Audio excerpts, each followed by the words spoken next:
దోరగా ఉన్న 2 కేజీల టమాటాలని శుభ్రంగా కడిగి తేమలేకుండా తుడిచి చిన్న ముక్కలుగా కట్ చేసుకుని 400 గ్రాములు కల్లుప్పు, 1 స్పూన్ పసుపు వేసి చక్కగా అంతా కలిపి 3 రోజుల పాటు ఊరబెట్టుకోవాలి. ఇలా ఊరిన టమాటాల నుంచి రసం అంతా కూడా పిండేసి ముక్కల్ని రసాన్ని కూడా ఎండలో పెట్టుకోవాలి. 3 రోజుల పాటు ఎండలో పెట్టేసుకుంటే చక్కగా ముక్కలు గలగలలాడేట్టు ఎండిపోతాయి. ఇలా ఎండాక రసంలోకి 400 గ్రాముల చింతపండు, ఎండబెట్టుకున్న టమాటా ముక్కలు వేసి ఒక రోజంతా నాననివ్వాలి.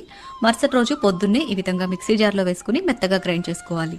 ఇలా రెడీ చేసుకున్న పచ్చడిలోకి కారం మసాలాలు కలుపుకోవాలి. కారం మసాలాలు మీరు ఎంత మంచి క్వాలిటీ యూస్ చేస్తే పచ్చడి మీకు అంత ఎక్కువ కాలం నిలవ ఉంటుంది. పచ్చళ్ళ కోసమని స్పెషల్ కారం మసాలాలు, చింతపండు అన్ని కూడా శ్రీ శ్రీనివాస ఫుడ్స్ వెబ్సైట్ లో తీసుకున్నాను. వీళ్ళ వెబ్సైట్ లో పచ్చడికి కావాల్సిన నాణ్యమైన గుంటూరు కారం, పసుపు, ఆవపిండి, మెంతిపిండి, చింతపండు అన్ని కూడా అవైలబుల్ ఉన్నాయి చాలా రీజనబుల్ ప్రైస్ కి. మీరు పెట్టే పచ్చళ్ళు ఎక్కువ కాలం నిలవ ఉండాలి, టేస్ట్ బాగుండాలి, సింపుల్ గా అయిపోవాలి అంటే మీరు కూడా శ్రీ శ్రీనివాస ఫుడ్స్.com వెబ్సైట్ లో కారం మసాలాలు ఆర్డర్ చేసుకోండి. వాళ్ళ కాంటాక్ట్ నెంబర్ స్క్రీన్ మీద ఇస్తాను. వెబ్సైట్ డీటెయిల్స్ డిస్క్రిప్షన్ లో ఉంటాయి, ఒకసారి చెక్ చేయండి. పచ్చళ్ళలోకి 400 గ్రాముల కారం, 100 గ్రాముల ఆవుపిండి, 50 గ్రాముల మెంతిపిండి, 100 గ్రాముల వెల్లుల్లి పేస్ట్ వేసి చక్కగా అంతా కలిపి పోపు పెట్టేసుకోండి. పోపు దినుసులు, వెల్లుల్లి రెమ్మలు అన్ని కూడా వేసేసి లాస్ట్ లో కరివేపాకు వేసి స్టవ్ ఆఫ్ చేసి పోపు కంప్లీట్ గా చల్లారిన తర్వాత పచ్చడి వేసి కలుపుకోవాలి. పోపు వేసిన పచ్చడి 1 మంత్ వరకు ఫ్రెష్ గా ఉంటుంది. ముడి పచ్చడి 4 సంవత్సరాల పాటు నిలువ ఉంటుంది.